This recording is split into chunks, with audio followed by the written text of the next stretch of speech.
हो गया। देखिए आज हम लोग क्या पढ़ रहे हैं, नाखून क्यों बढ़ता है। यानी कि चैप्टर जो है हिंदी क्लास 10 का वो कितना 4 नंबर का, कितना 4 नंबर का, कितना नंबर का 4 नंबर का। तो चलिए देखते हैं नाखून क्यों बढ़ाते हैं। तो सबसे पहले पाठ परिचय जान लेते हैं, जो लेखक उनको पहले जन्म कुंडली देख लेते हैं।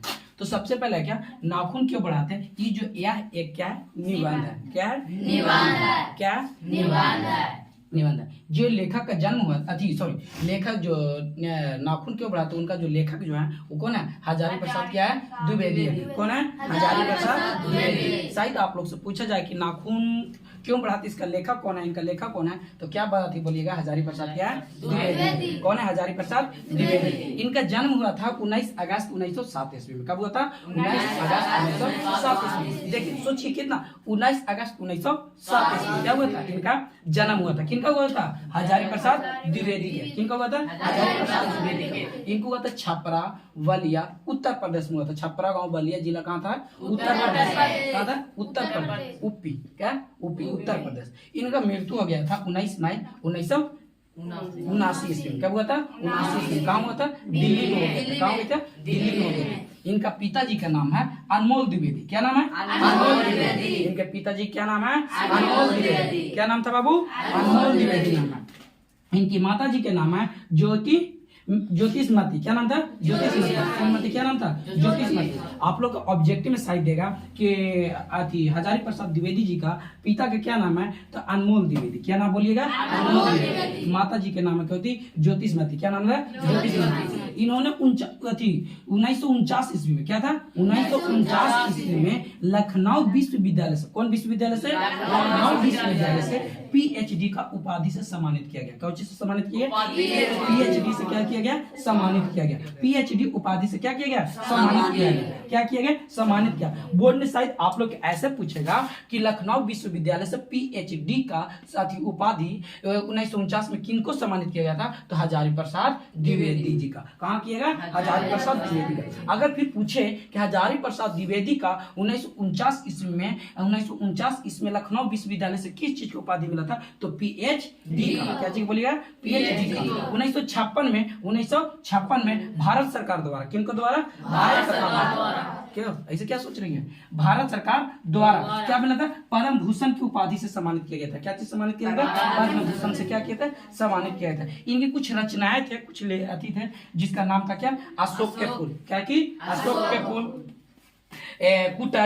कुटज, कल्पलता, वनवाट की आत्मकथा, पूर्ण वना, चारू चंद्र लेख, अनमत दास की पोथा, अनाम दास की पोथा। तो इनके क्या है, रचना है। आप लोग पूछेगा कि अशोक के फूल किनकी रचना है, तो हजारी प्रसाद द्विवेदी का। इनका है हजारी प्रसाद द्विवेदी का। इनको अब चलिए यहाँ से तो इनको पाठ परिचय हम लोग देख ले। अब इनको जो कहानी है, थोड़ा सा कहानी की ओर देखते हैं। आज हम लोग कहानी पढ़ रहे हैं, क्या नाखून क्यों बढ़ाते हैं। आप लोग को पता है नाखून क्यों बढ़ता है ऐसे, नहीं हमको भी पता नहीं है, नहीं पता है नाखून क्यों बढ़ता है। तो नाखून क्यों बढ़ता है, एक लेखक थे, लेखक के नाम हजारी प्रसाद द्विवेदी थे। उनकी एक पुत्री थी, कौन थी, पुत्री। तो पुत्री जो थी, छोटी पुत्री थी, देखिए पुत्री थी, तो पुत्री अपने पिताजी से, किनसे, पिताजी से पूछती है। क्या पूछती है कि पिताजी हमें एक बात बताइए कि नाखून क्यों बढ़ता है। उनको भी मन में घटकने लगा, कर तरीके नाखून क्यों बढ़ता है। आप उनको भी जवाब पता ना है, वो भी सोच में पड़ गए। क्या पड़ गए, वो भी सोच में पड़ गए। अरे लइकन का जो होता है ना जवाब, ई का एगो छोटे को भानु है, देखो ना, वो मेरा भाई मतलब भानु के। अब कुछ भी बोलिएगा ना, कुछ भी बोलिए ना, ई कैसे होता है भैया, ई कैसे होता है भैया। अब एक बोल रहे थे एलियंस, जा रहा था ना, उन्हें बोला लगता है एलियंस है। क्या है, एलियंस। आप पूछे एलियंस क्या होता है, तो एलियंस भाई दूसरे ग्रह पर आदमी होता है, उसे क्या बोलते हैं, एलियंस बोलते हैं। कुछ भी पूछिएगा। अगर मान लीजिए बैठा रहे क्रिकेट में, भैया ये बॉल लाल क्यों है, अरे भैया लाल क्यों बॉल है, ये कपड़ा ऐसे क्यों पहनते हैं भैया, अरे तरीके। वो जो पूछेगा क्यों ना, ऐसा पूछेगा कि जवाब पता नहीं रहे, जवाब मालूम ही नहीं है। लेकिन को मत पूछिए, क्या क्या पूछ देगा, सब कोई पता नहीं है।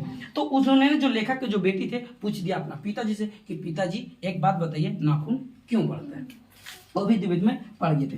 तो बेटी ने पूछे लेखक से कि नाखून क्यों बढ़ता है, नाखून क्यों बढ़ता है। तो नाखून जो था वो जो पहले यानी कि नाखून जो बढ़ने की जाती था, तो जब हम लोग पहले मानव अति करते थे, मानव जो वनमानुष रूप में रहते थे, क्या चीज में वनमानुष, पहले 2000 लाखों वर्ष पहले के जब बात हो रहा था, तो जब मनुष्य नहीं, उस समय किसी चीज का आविष्कार नहीं हुआ था, किसी चीज का आविष्कार नहीं हुआ था कि कच्चा मांस मछली जो भी मतलब पकड़ के खाना वगैरह वगैरह ये चीज सब करना था। तो उस समय के जमाना में हम लोग क्या करते थे, नाखून को बढ़ाना पड़ता था। क्या करना पड़ता, बढ़ाना पड़ता था। क्यों बढ़ाना पड़ता था, क्योंकि हमको अस्त्र शस्त्र की जरूरत होती थी, यानी कि नाखून बढ़ाते थे इसलिए ताकि हमको रक्षा करे, हमें बचा सके, और जो बचाता है ना उसी को हम लोग बोलते हैं अस्त्र बोलते हैं। क्या बोलते हैं, अस्त्र बोलते हैं। कहने लिखा है यह अस्त्र। क्या होता है, अस्त्र। तो जिससे हम बचते हैं उसे अस्त्र बोलते हैं, और जिससे हम मारते हैं उसको क्या बोलते हैं, शस्त्र बोलते हैं। क्या बोलते हैं, शस्त्र बोलते हैं। चलिए, तो जब हम लोग वनमानुष के रूप में थे तो हम लोग के पास नाखून बढ़ाना मजबूरी था, इसलिए बढ़ाना पड़ता, क्योंकि जानवर से तो कोई कुछ से बचना पड़ता था नहीं। और अगर हम लोग को कुछ काम धंधा करना है, जैसे मान ले जाए कि कुछ मिट्टी से निकाल के खाने की सामान हो, तो कबाड़ के खाने होने की चीज होगा, तो हम लोग के नाखून से करना पड़ता था। क्या करना पड़ता, नाखून से करना पड़ता था। तो उसीलिए हम लोग क्या पढ़ना, पहले की जाति में नाखून हम लोग क्या करते, पढ़ना पड़ता था, बढ़ाना पड़ता था। क्या करना पड़ता था, बढ़ाना पड़ता, संजोग के रखते थे। और उस समय के जमाना में किसी वजह से नाखून टूट गया ना, तब मम्मी की देखिए मारपीट कर, कितना हो जाए, मारपीट करने लगे। कौन करते थे, मम्मी करने लगे कि नाखून तोड़ लिया तो ये कर लिया। अब क्या हो रहा, नया, अब जैसे जैसे धीरे धीरे हम लोग के विकसित होते गया, तो हम लोग मॉडर्नाइज होते गए, नए मतलब चेंज हुए, तो हम लोग धीरे धीरे सब कुछ कर लिए। क्या कर लिए, सब कुछ कर लिए। अस्त्र भी हम लोग कर लिए, शस्त्र भी कर लिए। तो जब शस्त्र अस्त्र हम लोग सब कुछ बना लिए, तो हम लोग नाखून काटना स्टार्ट कर दिए। क्या कर दिए, नाखून काटना स्टार्ट कर दिए, क्योंकि नाखून से अब हमको उतना कोई काम नहीं है। अब क्या, चिलोई बना लिए, कटहर बना लिए, वगैरह वगैरह, दुनिया कुछ भी हम लोग दुनिया में जो भी हम लोग को काम करना है अस्त्र शस्त्र से हम लोग काम कर लिए। नहीं, अगर हमको किसी को मारना है तो तलवार है, गड़ासी है, टांगी है नहीं सर, तो ये सब हम लोग बना लिए, तब नाखून की सबकी जरूरत नहीं है। किसी चीज के काटना भी है, जैसे पेड़ पौधा को काटना है तो दाबी बोलते हैं ना, दाबी हो गया, या टांगी से काटते हैं, तो अब नाखून की क्या जरूरत है, कोई जरूरत नहीं नाखून का। बल्कि नाखून के तो आप कर दिए, बाकी एक समस्या और हो गया कि जैसे अब हम लोग पहले थे, हम लोग क्या कि हम लोग वनमानुष के रूप में थे, हम लोग अति थे, मानुष थे, बाती मतलब माने की। तो हम लोग उस समय के जमाना में क्या करते थे कि हम लोग के पास मजबूरी था, इसलिए हम लोग नाखून से काम करना पड़ता था। क्या करना पड़ता है, नाखून से काम करना पड़ता है, यानी मारना था, ये किसी को कुछ करना था, लाठी से, नाखून से काम करते थे। उधर फिर डंडा से काम होता था, पत्थर से काम मतलब करते थे, नहीं मारपीट होता था, पत्थर डंडा नाखून, बस यही चीज था। बाकी अब के जमाना में क्या हो गया कि सब कुछ हो गया, तलवार एक से एक औजार हो गया, एक से एक सामान हो गया, फिर भी हम लोग जानते हैं बेरहमी की तरह मार रहे हैं, कुछ ही कर रहे हैं, बेरहमी की तरह मार दे रहे हैं, कब उसको मार रहे हैं तो कब उसको मार रहे हैं, तो कब नहीं। देख रहे जमाना में कितने मर्डर हो रहे हैं, कितने कातिल हो रहा है ना। तो अस्त्र शस्त्र है, तो यानी कि हम लोग के बढ़ गए अत्याचार। तो यानी कि लेखक कहते हैं कि जो पहले के आदमी हैं और अब के मतलब मानव में कोई बदलाव नहीं है, कोई बदलाव नहीं, हम सेम टू सेम है, सेम एकदम सेम है, घटना हो रहा है। ठीक है, तो लेखक की कहना यह भी है कि जो मानव है और पशु है दोनों में समानता है। क्या है, समानता ये दो चीज की होती है। दूसरा में होता है खाना। क्या होता है, खाना, क्या बोलते हैं, खाना, जिसको हम लोग आहार बोलेंगे। क्या बोलेंगे, आहार बोलेंगे। और दूसरा में नींद, यानी कि निद्रा। अगर पशु भी खाना पीना खा के सोता है तो इसे क्या करते हैं, मनुष्य भी सोते हैं, पर कुछ भिन्न भी होता है, कुछ क्या होता है, भिन्न होता है। तो मानव में क्या होता है, कुछ सोचने की क्षमता हो जाती है, कुछ काम करने की क्षमता हो जाती है, कुछ अगैरह वगैरह मतलब करने की हो जाता है। बाकी पशु में ये सब काम नहीं करता है। वो लोग क्या चीज सोचेगा, कुछ नहीं सोचेगा। अब हम लोग को क्या पता क्या सोचेगा, पर हम लोग काम करने की सोचेंगे, हम लोग और वैज्ञानिक सोचेंगे, हम लोग कुछ आविष्कार करने के लिए सोचेंगे, ये कुछ और बात हम लोग सोचेंगे नहीं। पर इसको लेकर हम लोग क्या है, भिन्न है। क्या होता है, भिन्न है। तो जैसे जैसे दिन पे दिन हम लोग के समय बीता गया, क्या होता गया, बीता गया, तो हम लोग धीरे धीरे हर चीज अपना बनाते गए। जैसे औजार भी हो गया, हम लोग हर चीज क्या करते गए, बनाते गए। क्या बनाते गए, यहाँ बनाते गए कि नाक रखने पर, नख मतलब नाखून, नख मतलब क्या होता है, नाखून रखने पर पशुता का क्या होता है, समान होता है। क्या होता है, पशुता के क्या होता है, समान होता है। अगर आपके जमाना में अगर नाखून रखिएगा तो आप पशुओं के समान है। किस चीज के समान है, पशु पक्षियों के समान है। अब का ये पशु पक्षी नाखून काटते हैं, नहीं काटते। तो जब हम लोग भी नहीं काटेंगे तो पशु पक्षी के समान है ना जी, है, पशु पक्षी के समान होते हैं। कौन कहते हैं, लेखक कहते हैं। कौन कहते हैं, लेखन कहते हैं। क्या कहते हैं, लेखक कहते हैं। धीरे धीरे हम लोग क्या गलती हो गया था और हम लोग की ये कर्तव्य हो जाता है, हम लोग के ये नियम हर कोई के मतलब मन के होता है कि अब हर इंसान को यही सोच होता है कि अब हम लोग नया चीज अपनावे। क्या अपनावे? नया चीज अपनावे। क्या अपनावे? नया चीज अपनावे। तो नया चीज अपनाना है, क्या करना? नया चीज, ठीक है, नया चीज आप अपनाइए, आज तरह शास्त्रों का ग्रहण कीजिए, बाकी आप उसको दुरुपयोग ना कीजिए, किसी को मारिए मत, किसी को उसको काटिए मत, किसी को काटिए मत। तो आप देखिएगा अपना रहे नया चीज, ठीक है, अच्छी बात है अपना रहे, पर पुरानी बात को भूल मत जाइए। अब मान लेते हैं कि हमको पास अभी सब कुछ हो गया, क्या हो गया? सब कुछ। अब जो पिछला बात है भूल जाए नहीं, तो जो आ रहा है उसको ग्रहण कीजिए, अच्छी बात है, पर पिछलों को भी थोड़ा सा याद रखिए। तो उन्होंने कालिदास ने कहे थे, कौन कहते हैं? कालिदास ने कहे, कौन कहते हैं? कालिदास ने कहे थे कि सब पुराने अच्छे नहीं होते, सब पुराने अच्छे नहीं होता, बल्कि सब नए खराब नहीं होते हैं। कोई कहते हैं ना कि फलाना ऐसे है या ये चीज कर भी तो अच्छा होते कि ना होते। अरे भाई डॉट मत कीजिए, पहले उसको यूज करके तो देखिए, तब ना पता चलेगा कि नया है कि खराब। तो कालिदास ने कहे थे कि सब जो पुराने होते, जितना भी सब पुराने चीज है वो खराब नहीं होगा, खराब नहीं है। और जो सब आप खरीदिएगा, जो सब आप अपनाइएगा, वो सब अच्छे नहीं होंगे, सब अच्छा नहीं होगा। कौन कहते? कालिदास ने कहते। कौन कहते हैं? कालिदास ने कहते। कौन कहते हैं? कालिदास। कालिदास ने कहते क्या कि सब पुराने अच्छे नहीं होते हैं, जबकि सब नए खराब नहीं होते हैं। तो अपनाइए भी, पर पुरानी को छोड़िए मत, जो पुरानी जो है उसे छोड़िए मत, उसको साथ लेके चलिए। और नया में जो खराब है उसे छोड़ दीजिए, और जो नया में अच्छा चीज है उसी को आप लोग अपनाने की कोशिश करेंगे। क्या करेंगे? अपनाने की कोशिश करेंगे। तो जो छोटे छोटे बच्चे होते हैं ना, हर घर में हर किसी को, आप लोग के भी कोई ना कोई से किसी बच्चा उसमें पाला होगा, ऐसा नहीं सर पूछेगा आपसे क्वेश्चन कि आप लोग को पता ही नहीं चलता है। क्या नहीं चलता है? पता नहीं चलता। तो जैसे आप लोग बताए कि नाखून जो हम लोग काटते हैं, वो सब पिछला जो पीछे की जो बात होती है, पीछे की बात क्या करता है? हम लोग याद दिलाते रहता है। क्या दिलाते रहता है? याद दिलाते रहता है। तो याद दिलाते रहता है ना, तो इसीलिए हम लोग क्या करते हैं? नाखून काटते रहते हैं। क्या करते रहते हैं? काटते रहते हैं। काटते हैं ना, तो जब नाखून बढ़ जाता है तो हम लोग की याद इसलिए बात दिलाता है कि अरे बात ही हम लोग के लाखों साल, लाखों हजारों वर्ष पे पीछे अगर हम लोग के आती थे, जो पूर्वज लोग जो थे, कौन थे? पूर्वज लोग थे, नाखून बढ़ाते थे। क्या बढ़ाते थे? नाखून बढ़ाते थे। और नाखून से हम लोग क्या करते थे? सारा काम त्योहार करते थे। नहीं, क्या करते हैं? नाखून से करते थे ना। आप लोग पढ़े होंगे किताब में कि सारा के काम जितना भी होता है बन मानुष किस चीज से करते हैं? नाखून से ही करते हैं। क्या चीज करते हैं? नाखून से करते हैं। हाँ, बाकी उनको जो आप लोग से यह भी पूछ देगा कि लेखक से किसने पूछी थी कि नाखून क्यों बढ़ाए थे? तो लेखक के पुत्री ने पूछी थी। कौन पूछी थी? लेखक के पुत्री ने पूछी थी। क्या पूछी थी? लेखक के पुत्री ने पूछी। सर पूछा कि हजारी प्रसाद द्विवेदी जी से क्या पूछा था कि नाखून नाखून क्यों बढ़ता है? तो आप बोलिएगा उनकी पुत्री ने पूछा था कि नाखून क्यों बढ़ता है, क्यों बढ़ता है।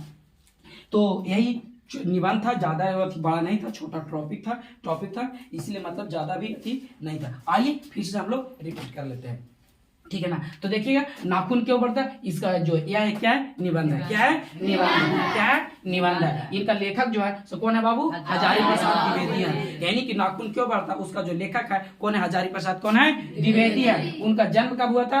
19 अगस्त 1907 ईस्वी में हुआ था। उनका जन्म कब हुआ था? 19 अगस्त 1907 ईस्वी में हुआ था। कहाँ हुआ था? तो छपरा बलिया उत्तर प्रदेश में। छपरा बलिया उत्तर प्रदेश में। कहाँ हुआ था? छपरा बलिया उत्तर प्रदेश में हुआ था। कहाँ हुआ था? छपरा बलिया उत्तर प्रदेश में हुआ था। उनको मृत्यु हो गया था 19 मई को। कितना हो गया था? 19 मई को। 1900 कितना हुआ था?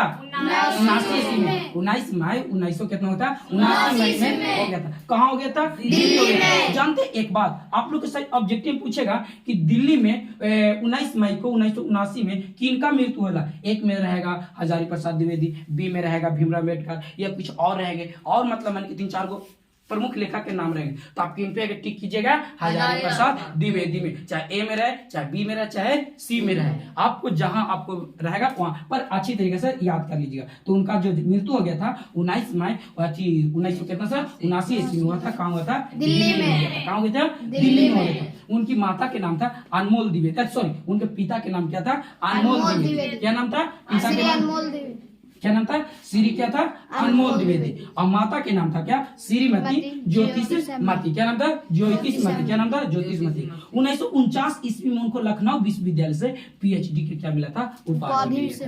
आप लोग जानते हैं बोर्ड क्या करेगा ना, घुरावित रहेगा। जब आप लोग जम दीजिएगा ना तो घुरावित रहेगा, घुरावित करेगा। पीएचडी का उपाधि लखनऊ विश्वविद्यालय से किनको मिला था, हजारी प्रसाद द्विवेदी। भैया सोचा सोचा दीजिए ना, आप लोग इधर से पढ़ रहे हैं तो आप उधर से काट के दे, तो उससे अकबकाने की जरूरत नहीं है। आप याद कर लीजिए, मन में मैथमेटिकली समझ लीजिए, उसके बाद किधर से दे आप लोग वहां टिक लगाइए देना, ठीक है ना।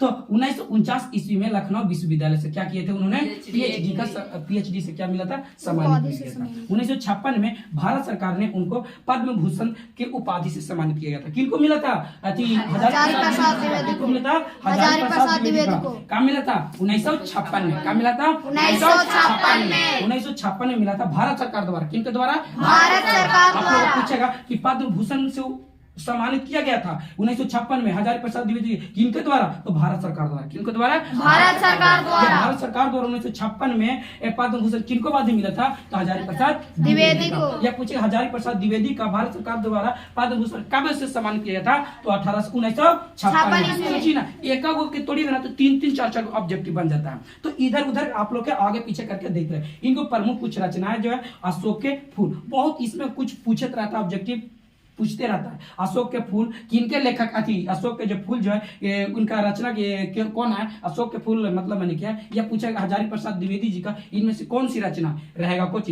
अशोक के फूल रहेगा, या फिर लिखा रहेगा श्रम विभाजित रहेगा, या और कुछ मतलब चैप्टर के नाम लिख रहा है, तो हम क्या करेंगे, अशोक के फूल पे क्या करेंगे, अशोक, या लिखेंगे अशोक के फूल का लेखक कौन है, तो हजारी प्रसाद क्या है, द्विवेदी। कौन है, हजारी प्रसाद द्विवेदी है। कुटज क्या बोलता है, कुटज। कल्पलता क्या बोलता है, कल्पलता। वन भट्ट क्या बोलेंगे, वन भट्ट की आत्मकथा, वन भट्ट की आत्मकथा।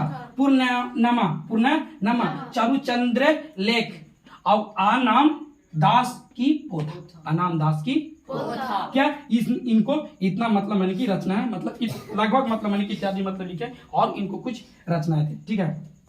बेटी ने पूछे थे, बेटी ने पूछे थे किनको से, लेखक से। लेखक के बेटी कौन हो गया, लेखक के मतलब बेटी ना हुई, तो लेखक ने अति बेटी ने पूछे लेखक से कि नाखून क्यों गाड़ते हैं, नाखून क्यों गाड़ते हैं। आप लोग जानते हैं छोटा बच्चा के सामने वैसा कोई काम ना कीजिएगा, न तो कोई पूछ देगा, और न तो जब वैसा काम कीजिएगा तो सोच के रखिएगा कि हमको भाई बार ऐसा ना कि कोई पूछ दे, ठीक ना। कोई पूछेगा तो आप लोग देखो कि होंगे ये, तो उसको सामने कुछ भी बोलिए ना, वो कुछ ना कुछ बोले, ये कैसे होता है, अब लोग कैसे होता है सब बताइए, ठीक है ना। तो नाखून जो होता है अस्त्र था, नाखून क्या था, पहले के जमाने में क्या था, अस्त्र था, पर नाखून के बाद क्या था, दांत था। क्या था, दांत था। नाखून और दांत से ही पहले हम लोग ज्यादा कार्य व्यवहार करते थे।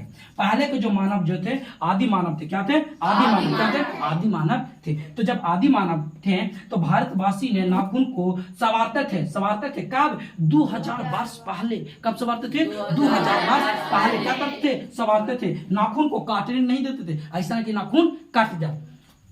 नाखून रखने पर पशुता का समान होता है, बिल्कुल सही। आप अगर नाखून आज के जमाना में रखिएगा ना बड़ा बड़ा, तो ये बांदरे है का जी नहीं, आप उससे दूरी बना के, बांदरे है का बताओ, तो इतना बड़ा बड़ा नाखून कर ले कोई के धर लीजिएगा तो छिला छुछाएगा, बोलते हैं ना। तो आपके जमाने में नाखून नहीं करते। या कोई आप स्कूल में जाइएगा, तो देखते हैं संडे थी शनिचर को गुरुजी क्या करते हैं, से कुटुबो करते हैं, नाखून को बढ़ा के लाने। बाकी अब नहीं, बंदरिया को कीजिए ना, बंदरियन जो होती है इतने बना लेती है, नाखून बढ़ाती है ना इतने। पता नहीं इन लोग में 1 2 3 बढ़ाइले रहेगा, 3 उंगली में 4 है। अरे उससे बढ़ाइएगा, गंदगी वगैरह रहता है, इसे क्या देखते हैं। तो जो नाखून बढ़ाते हैं वो पशुता क्या होता है, समान होता है। इसलिए आप लोग से कहते हैं नाखून मत बढ़िएगा, मतलब पशु पक्षी के समान हो जाइएगा, ठीक है। तो अब नाखून जो नख जो होता है रखने पर पशुता क्या होता है, समान हो जाता है, ठीक है। सब पुराने अच्छे नहीं होते और सब नए खराब नहीं होते। किसने कहे थे, कालिदास ने कहते। किसने कहते, कालिदास ने कहते। जो मेन टॉपिक था उस शायद आप लोग के सब जितना था सो बोर्ड पे लिख दिए हैं। अगर आप लोग याद करते हैं तो शायद इसमें से ऑब्जेक्टिव लगभग पूरा रिकवर हो जाएगा, ठीक है ना। तो शायद आप लोग के आज के वीडियो समझ में आया होगा, ठीक है।